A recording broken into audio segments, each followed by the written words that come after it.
It's a stupid idea, my friend. Who is going to watch these videos? This is not going to work.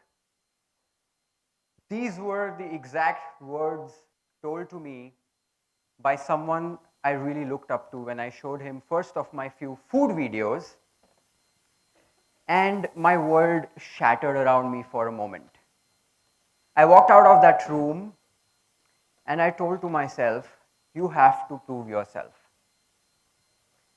Remember, as kids, we have learned the Newton's third law. For every action, there's an equal and opposite reaction, right? But let me tell you, my reaction was not equal. It was much bigger. The rage and the passion to do something big was much stronger. Well, my name is Sanjyot Keer and I make food videos on the internet.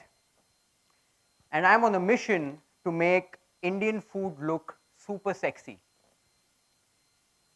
I was a really shy kid who hated studies and academics. My mom and dad are amazing cooks. And I saw my mom cook amazing food as a kid, and she used to serve people, and people used to have a big smile on their faces. This was a superpower for me, a superpower of spreading smiles through the art of cooking. And I also remember that my father used to come back home from office on his bike, and he used to honk in a particular way. And me and my sister used to rush down the stairs because we knew he was going to take us to eat pav bhaji. And I used to watch this pav bhaji wala on the roadside do his magic, and it was pure art. I had watched him do this so many times that I cooked my first pav bhaji at the age of 12. And that is when my cooking journey started. I served it to my family, and they had smiles on their faces. They loved it. And that is when I realized as a kid that I could have the same superpower my mom had. I kept cooking more often, and I chose home science in my 9th and 10th standard, the optional subject, usually chosen by girls. A bad idea for a boy, right? But I chose it for the only reason that cooking was a part of it. And I went on to score 95% marks in my home science in my 10th board exams. The other subjects are blurred out due to technical reasons. And then I went on to do hotel management, and I topped all of my 6 semesters. I was a university topper. I was awarded by the Best Academic Performance Award and the Dean's Prize. Unreal. And my mom still believes that my papers were exchanged with some other kid. She does not believe it.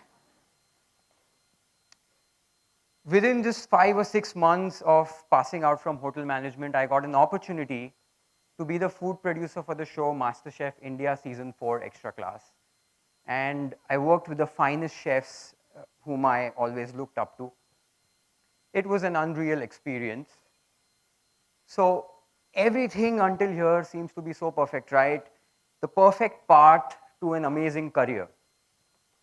I wanted to further study. The only time I felt like studying more was going to London and studying at Le Cordon Bleu, the finest culinary institute. But I could not. My family circumstances then did not allow me to go to London, and I was left clueless. I was wasting time, and my father came to me. He asked me, "What do you want to do next?" And I had no answer. So I chose the most convenient but the most difficult choice at that time. And I told him, "I'll work with you. I'll come to your factory." Staying away from food with machinery and engineering all around me, it was a nightmare. In the first week itself of my new job, I registered a domain called yourfoodlab.com and registered a Facebook page for it. Every night I thought about what Your Food Lab will be. Brainstorming started. And I did not realize when a year passed by. So one fine day I was coming back home from work with my father, and I told him, "Dad, I'm unhappy, I'm sad. And staying away from food, I'm going to start hating cooking in some time if I don't cook now." So he asked me, "What do you want?" I said, "I want Saturdays and Sundays off." And without even thinking, he generously said yes. And the next question to follow was, but what would you do? And I was clueless. I did not know what I was going to do on these Saturdays and Sundays. And I started thinking again. The kind of content I had worked on before, I realized the lack of fast-paced food content in India. And that is when the next Saturday came. I took an old DSLR camera, a phone. I took a help of my friend, and I shot my first recipe video. We edited it in a free software, and the video was ready, and it was exactly what I wanted it to be. And I finally got my stupid idea. My stupid idea of uploading one recipe video every day on Facebook.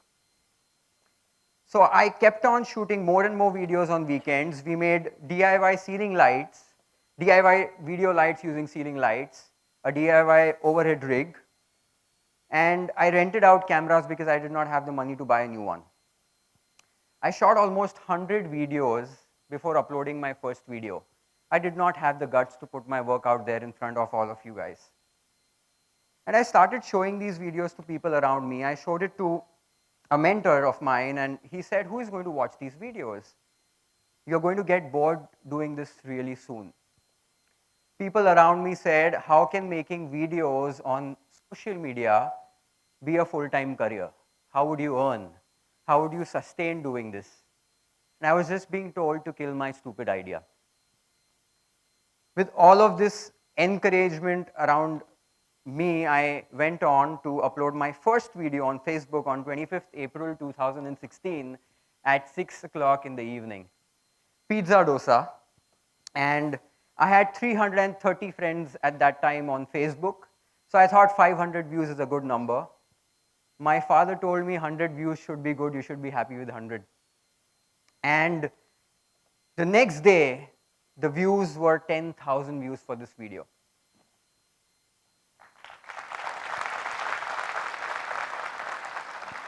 The second day, the second video went live, and by the next day, it had 1 lakh views. But hold on, the third video on the third day, it went live, and it got 1 million views in a couple of days. It went viral. This is when I said to myself that my stupid idea isn't stupid anymore. Videos kept going, and within a month, in 1 month's time, your food lab had 1 lakh followers on Facebook. And there were so many comments and messages from all around the world coming in, from people whom I never knew, I never came across. There was one lady who said she earned a good position and respect in her in-laws because she was making YFL recipe videos at home. There was another lady who said she watched my biryani video and started a biryani business. There was another lady who was a mother of a 4-year-old child who had stopped eating home-cooked meals for a month's time. And she tried my crispy paneer recipe, and she could see her child having a wholesome meal after a month's time.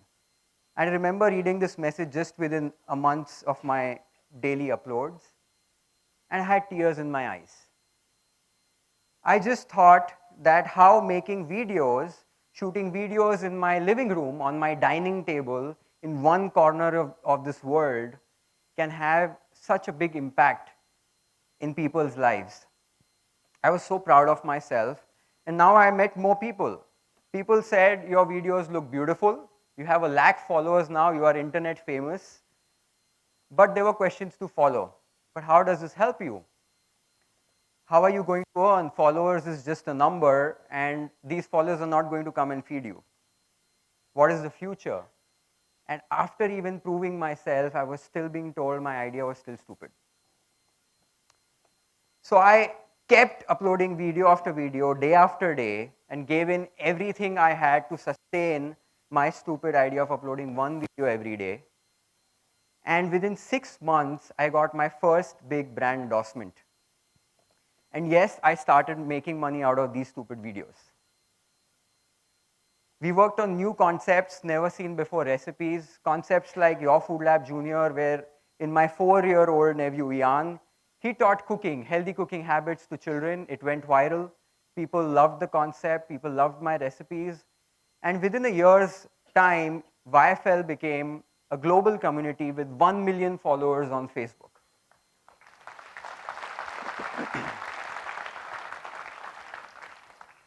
So people come to me today and ask me, how do you come up with new ideas, with new recipes every day?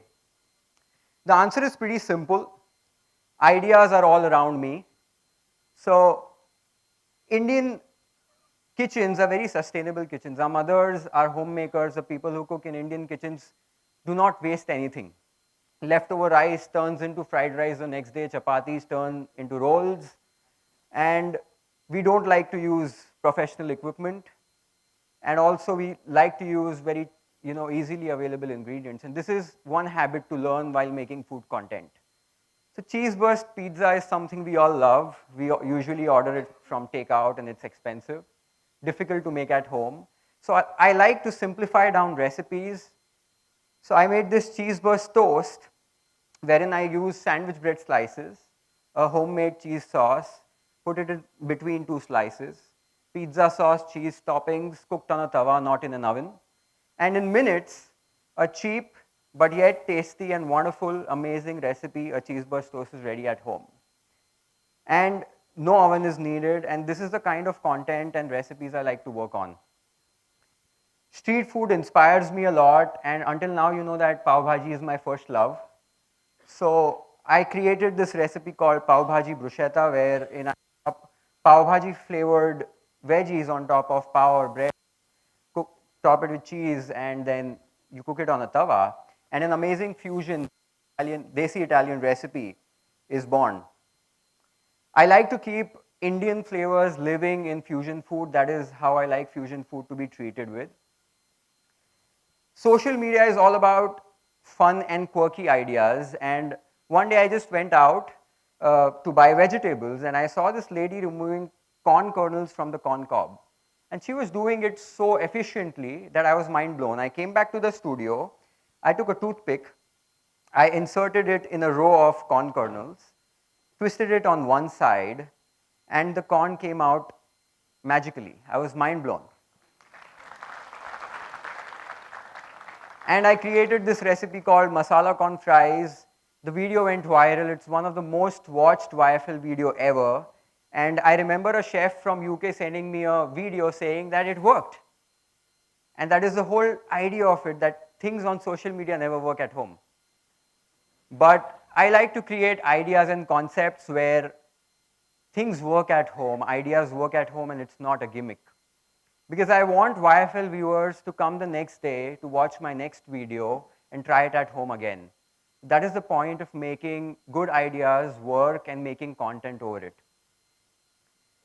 Indian food is so diverse and so nutritious, but as kids, when we are served gobi aloo or bhindi at home, we don't rule over it. So I am on a mission to make Indian food look super sexy. So Karela is one of my favorite vegetables. I know how many of you in this room love Karela. So when I was shooting this recipe, I told my team that I want at least one person to say that I hate Karela, but I'm going to try Karela after watching your video. So we shot the video. I wanted it to be looking super cool. And we made the Karela recipe. We put it out there in front of the world. Guess what? The first comment on the video was, I don't like bitter gourd, but I'm going to try bitter gourd after watching your recipe because it looks yummy. And that was mission accomplished for me. So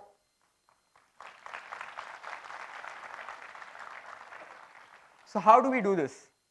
How do we make so many videos and come up with so many ideas? The process starts with writing down a concept, a new recipe, bringing in the ingredients, shooting it for 4 to 5 hours, putting it for post-production, the video gets edited, it gets color graded, then the music is added, which is a very important part in YFL videos, and finally the text is added to it. The whole process takes about 10 to 12 hours to make a 3-minute video, and we do it every single day. And it's not just about creating a recipe video, but it's about creating a journey, about a culinary experience we want to take our YFL viewers on for those 3 minutes they invest in their daily lives watching YFL videos. Until today, we still continue to upload one recipe video every day onto our social media platforms. So this is my story. My story is pretty simple. I continued to do this only on Saturdays and Sundays.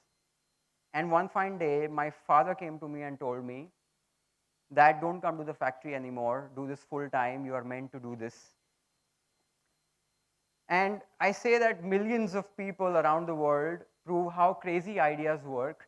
Just look at Mark Zuckerberg. He created Facebook in his dorm room wearing his pajamas. That's crazy, right? From choosing home science to getting on a career which involved cooking for a guy, and then choosing to be a creator on Facebook and make food videos on the internet, and not allowing people around me to kill my stupid ideas has made this journey an amazing journey which I never want to change ever. And if I would have walked out of that room that day and I would have killed my stupid idea, my life today would have been so different. So if you're the one who's being told to kill your stupid idea, remember one thing, it's not about what people around you think, it's about what you think and how much you can give in to achieve what you crazily want. So do what it takes and never kill your stupid idea, be stupid.